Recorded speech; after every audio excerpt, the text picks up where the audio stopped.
سورۃ النساء کی آیت نمبر 107۔ الحمد للہ وکفی وسلام علی عبادہ الذین اصطفی، خصوصا علی سید الرسل وخاتم الانبیاء وعلى آلہ واصحابہ الاتقیاء۔ اما بعد فاعوذ باللہ من الشیطان الرجیم، بسم اللہ الرحمن الرحیم۔ ولا تجادل عن الذین یختانون انفسهم، ان اللہ لا يحب من كان خوانا اثیما، یستخفون من الناس ولا یستخفون من اللہ، وهو معهم اذ يبيتون ما لا يرضى من القول، وكان الله بما يعملون محيطا۔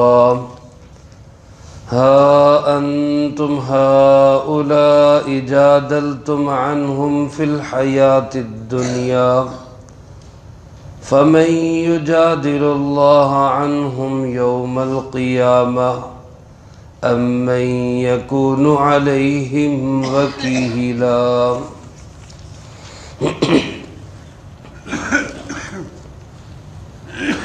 ان آیات مبارکہ کا تعلق بھی اسی واقعہ کے ساتھ ہے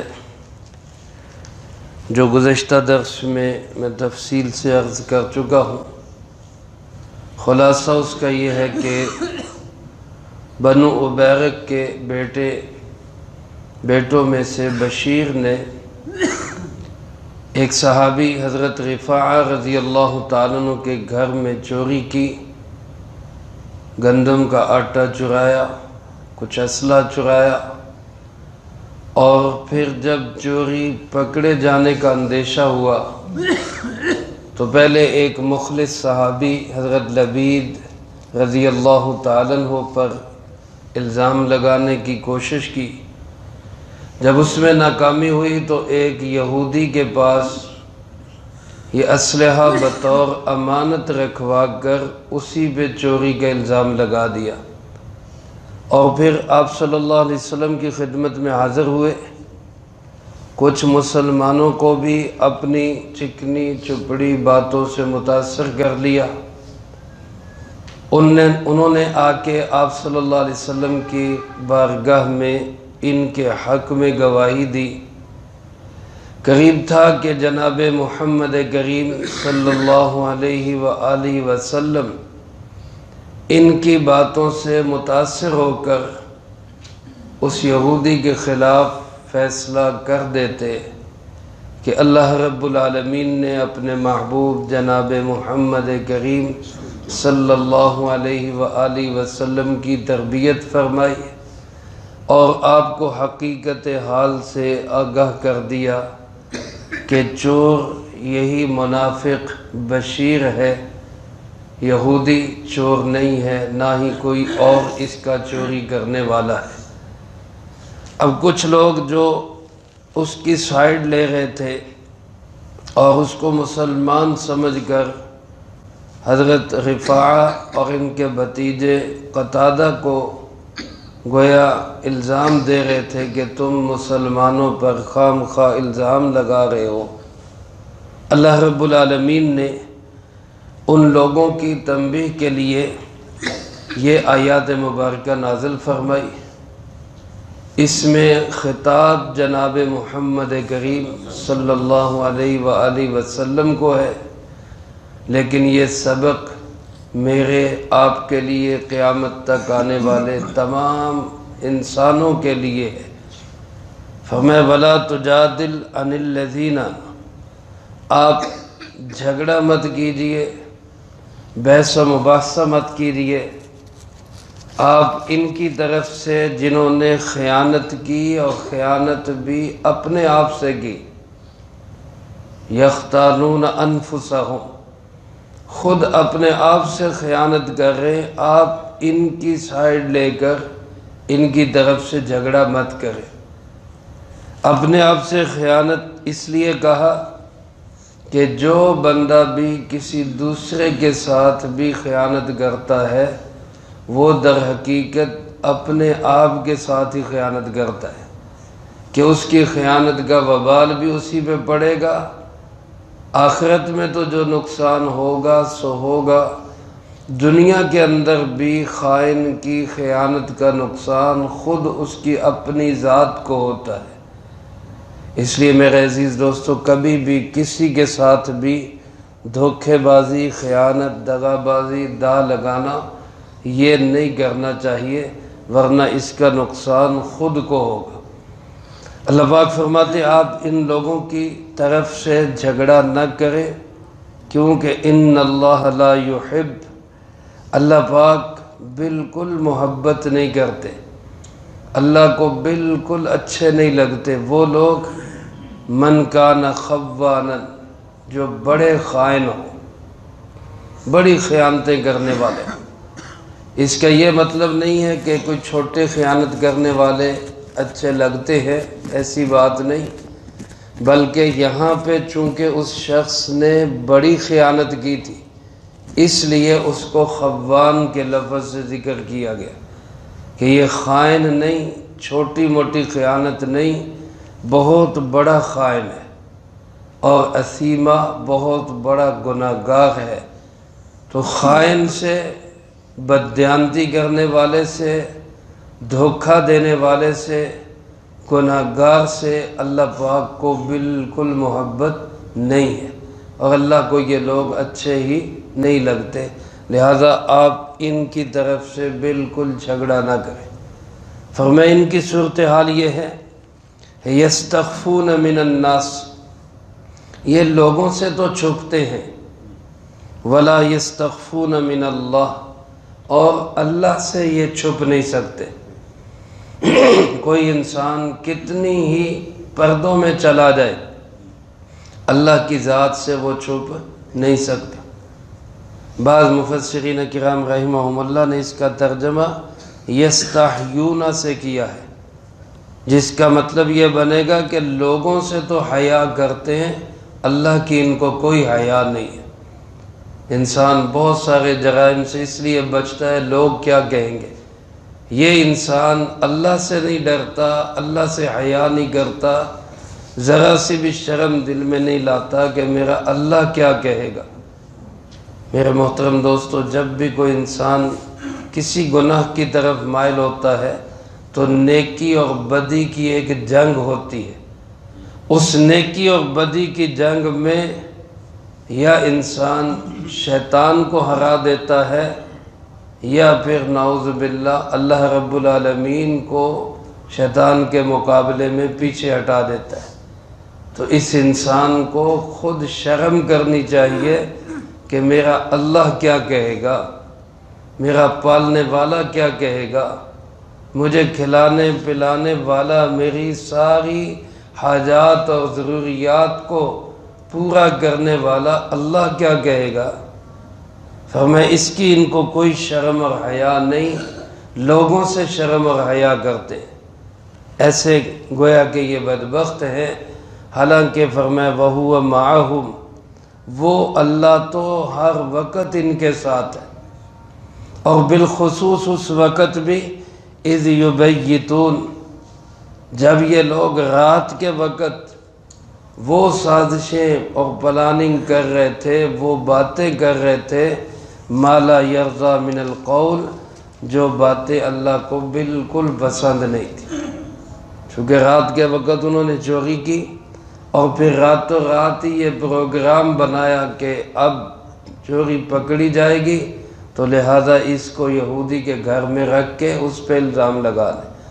تو اللہ پاک فرماتے ہیں کہ ان لوگوں کو ذرا حیا نہیں آئی کہ اللہ تو رات کے اندھیروں میں بھی ان کے ساتھ ہے، رات کی تنہائیوں اور تاریکیوں میں بھی دیکھنے والا، جاننے والا، سننے والا کون ہے؟ اللہ رب العالمین ہے۔ اور فرمایا وَكَانَ اللَّهُ بِمَا يَعْمَلُونَ مُحِيطًا، اللہ رب العالمین تو وہ ذات ہے کہ ان کے ہر عمل کو گھیرے میں لیے ہوئے۔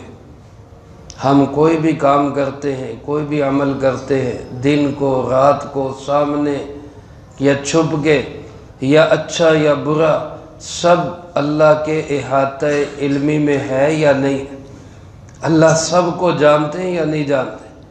فرمایا ان کو ذرا حیا نہیں آتی کہ یہ لوگوں سے تو ڈرتے ہیں، ایک چھوٹا بچہ بھی ہو تو انسان گناہ نہیں کرتا کہ بچہ دیکھ رہا ہے، تو اس انسان کو ذرا یہ احساس نہیں ہوتا کہ میرا اللہ مجھے دیکھ رہا ہے، اس سے ذرا حیا نہیں آتی۔ یہ پیغام میرے آپ کے لیے، سب کے لیے، صرف اس زمانے کے لیے نہیں، اس خاص واقعے کے ساتھ نہیں ہے۔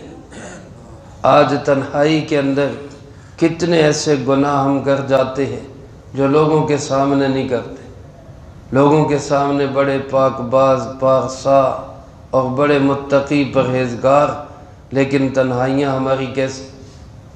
رسول اللہ صلی اللہ علیہ وآلہ وسلم کی دعاؤں میں یہ دعا ملتی ہے، اللہم اجعل صغیرتی خیرا من علانیتی، اے اللہ میری خلوت کی زندگی کو میری اعلانیہ زندگی سے بہتر کر دے، میری خلوت کی زندگی کو میری اعلانیہ زندگی سے بہتر کر دے، وجعل علانیتی صالحہ، اور اے اللہ میری اعلانیہ زندگی کو اچھی اور نیکی والی بنا دے۔ تو گویا جو سب کے سامنے زندگی ہے وہ اچھی اور نیکی والی ہونی چاہیے، لیکن اس سے زیادہ اچھی اور بہتر تنہائی کی زندگی ہونی چاہیے۔ تو اللہ پاک سے حیا، اللہ کا ڈر، اللہ کا خوف، اللہ کی ناراضگی کا خطرہ، یہ ہر انسان کو ہر وقت محسوس ہوتے رہنا چاہیے۔ اسی احساس کا نام ایمان ہے، اسی احساس کا نام یقین ہے کہ میرا اللہ مجھے دیکھ رہا ہے، میرا اللہ میری حالت کو جانتا ہے، میری بات کو سن رہا ہے، اور کسی بھی تنہائی میں چلا جاؤں تو میرے ساتھ کون ہے؟ میرا اللہ ساتھ ہے۔ میرے محترم دوستو، اللہ پاک نے آگے ان لوگوں کو تنبیہ کرتے ہوئے جو ان کی طرف سے جھگڑ رہے تھے، وہ مسلمان جو ان منافقوں کی طرف سے اور ان چوروں کی طرف سے جھگڑا کر رہے تھے، اللہ پاک نے ان کو تنبیہ کی، ہا انتم، یہ الفاظ ہی تنبیہ کے ہیں، اوے غور سے سنو، اور کیا کر رہے ہو؟ ہا انتم ہؤلاء جادلتم عنہم فی الحیات الدنیا، ارے او پاگلو کیا کر رہے ہو؟ تم دنیا کی زندگی میں تو ان کی طرف سے جھگڑا کر سکتے ہو، ظاہر ہے کوئی انسان کسی کی طرفداری کرے گا تو دنیا میں ہی کر سکتا ہے، اس سے زیادہ تو نہیں کر سکتا۔ فرمایا دنیا میں تو تم ان کی طرف، ان کی سائیڈ سے جھگڑا کر سکتے ہو، فَمَن يُجَادِلُ اللَّهَ عَنْهُمْ يَوْمَ الْقِيَامَةِ، قیامت کے دن اللہ کے سامنے ان کی طرف سے کون جھگڑے گا؟ وہاں کون جھگڑے گا؟ اَمَّن يَكُونُ عَلَيْهِمْ وَكِيلًا، یا کون ان کا وکیل بنے گا؟ کسی مجرم کی سائیڈ دنیا میں لینا، یہ انسان سوچے کہ یہاں تو میں اس کو بچا لوں گا، لیکن قیامت کے دن میں اس کو کیسے بچاؤں گا؟ جہاں اللہ کی عدالت ہوگی، جہاں کوئی رشوت، کوئی سفارش، کوئی وہاں پہ دباؤ اور پریشر نہیں چلے گا، اس عدالت میں ان کو کون بچائے گا؟ تو فرمایا دنیا میں بھی ان کی سائیڈ نہ لو، ظالم کا ساتھ نہ دو، مظلوم کا ساتھ دو۔ جو ظالم کے ساتھ ہوگا وہ دنیا میں بھی ظالم سمجھا جائے گا، آخرت میں بھی ظالم سمجھا جائے گا۔ اس لیے فرمایا ان چوروں بے ایمانوں کا ساتھ دینے کی بجائے تم حق کا ساتھ دو، اس کی طرف سے جھگڑا کرو، حق کی طرف کھڑے ہو۔ تو ان آیات مبارکہ میں جہاں حضرت قتادہ اور حضرت رفاعہ رضی اللہ تعالیٰ عنہما کی بڑی عظمتیں اللہ نے بیان کر دی، وہاں قیامت تک کے تمام انسانوں کو، بالخصوص مسلمانوں کو یہ سبق دیا گیا کہ ہمیشہ ہر حال میں برادری کو دیکھنے کی بجائے، جتھے اور پارٹی کو دیکھنے کی بجائے، گروہ اور تعلقات کو دیکھنے کی بجائے حق کو دیکھو۔ جہاں حق ہو اس کا ساتھ دو، اور جہاں ناحق ہو وہاں پیچھے ہٹ جاؤ۔ اللہ مجھے آپ کو سب کو قرآن کریم کی ان ہدایات پہ عمل کرنے کی اور زندگی میں لا کے دوسروں تک پہنچانے کی اس کو توفیق نصیب فرمائے۔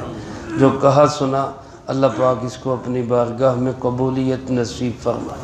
اللہم انت السلام ومنک السلام تبارکت ربنا وتعالیت یا ذا الجلال والاکرام۔ اللہم اعنا علی ذکرک وشکرک وحسن عبادتک۔ اللہم احسن عاقبتنا فی الامور کلہا وأجرنا من خزي الدنيا وعذاب الآخرة۔ اللهم باقية كباقية الوليد، اللهم استر عوراتنا وآمن روعاتنا۔